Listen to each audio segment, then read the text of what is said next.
Hi friends, ഇന്ന് ഞങ്ങൾ ഈ ഒരുങ്ങി കെട്ടി പോകുന്നത് ഇവിടെ അടുത്തുള്ള ഒരു ആശ്രമത്തിലോട്ടാണ്. ആശ്രമത്തിലേക്ക് പോകുന്നത് വേറൊന്നുമല്ല, ഉച്ചഭക്ഷണം കഴിക്കാൻ വേണ്ടിയിട്ടാണ്. അമ്മ കുറച്ചായി പറയാൻ തുടങ്ങിയിട്ട് ആശ്രമത്തിൽ പോയിട്ട് ഒന്ന് ഫുഡ് കഴിക്കണം. അപ്പോൾ എന്തായാലും ഇന്ന് പോകാമെന്ന് വിചാരിച്ചു. അങ്ങനെ വീട്ടിലുള്ള ഉച്ചയ്ക്കുള്ള ഫുഡൊക്കെ ആക്കിയതിന് ശേഷമാണ് ഞങ്ങൾ ഈ പോകാൻ പുറപ്പെടുന്നത്. ഞാനും ആരും അമ്മയും കൂടിയാണ് പോകുന്നത്. ഞങ്ങൾ ചില ദിവസങ്ങളിൽ അവിടെ പോയി ഫുഡ് കഴിക്കാറുണ്ട് കേട്ടോ.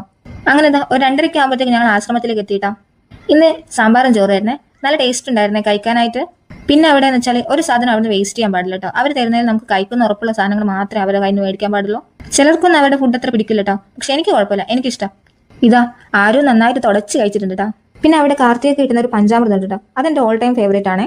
അങ്ങനെ ഫുഡൊക്കെ കഴിച്ചു കഴിഞ്ഞതിന് ശേഷം ഞങ്ങൾ അവിടെ കുറച്ചു നേരം പുറത്തിരുന്നേ. നല്ല കാറ്റൊക്കെ ഉള്ളതുകൊണ്ട് തന്നെ ഈ ചൂട് സമയത്ത് അവിടെ കുറച്ചേരം ഇങ്ങനെ ഇരിക്കാൻ നല്ല സുഖം ഉണ്ടായിരുന്നേ. അവിടെ ആണെങ്കിൽ നല്ല വെളിച്ചവും നല്ല ലൈറ്റും കാര്യങ്ങളൊക്കെ ഉള്ളതുകൊണ്ട് തന്നെ ഞങ്ങൾ കുറച്ച് വീഡിയോസും ഫോട്ടോസും കൂടെ എടുത്തേ. അച്ഛമ്മക്ക് ഫോട്ടോസിന് എങ്ങനെയാ നിൽക്കേണ്ടതെന്നൊക്കെ പഠിപ്പിച്ചു കൊടുക്കുകയാണ് ആരും. അവൾക്ക് ഭയങ്കര ഇഷ്ടമാണ് അമ്മേനെ ഇങ്ങനെ നിർത്തിയിട്ട് ഓരോ പോസ്റ്റ് ഒക്കെ പറഞ്ഞു കൊടുത്ത് ഫോട്ടോസ് എടുക്കാൻ വേണ്ടിയിട്ട്. അങ്ങനെ ഒരു നീണ്ട നേരത്തെ ഫോട്ടോസ് എടുപ്പും വീഡിയോസ് എടുപ്പും ഒക്കെ കഴിഞ്ഞ് ഞങ്ങൾ നേരെ വീട്ടിലെത്തിയിട്ടാ. ഇപ്പൊ നല്ല ചൂടായതുകൊണ്ട് തന്നെ വീട്ടിലെത്തുമ്പോഴത്തേക്ക് നന്നായിട്ട് ക്ഷീണിച്ചിട്ടുണ്ടായിരുന്നേ. അപ്പൊ വീട്ടിലേക്ക് എത്തി ഒന്ന് മുഖമൊക്കെ ഒന്ന് ഫ്രഷ് ചെയ്തതിനു ശേഷം ഞങ്ങൾ കിടന്നുറങ്ങി. അപ്പൊ ഇന്നത്തെ ഇത്രയുള്ളൂ.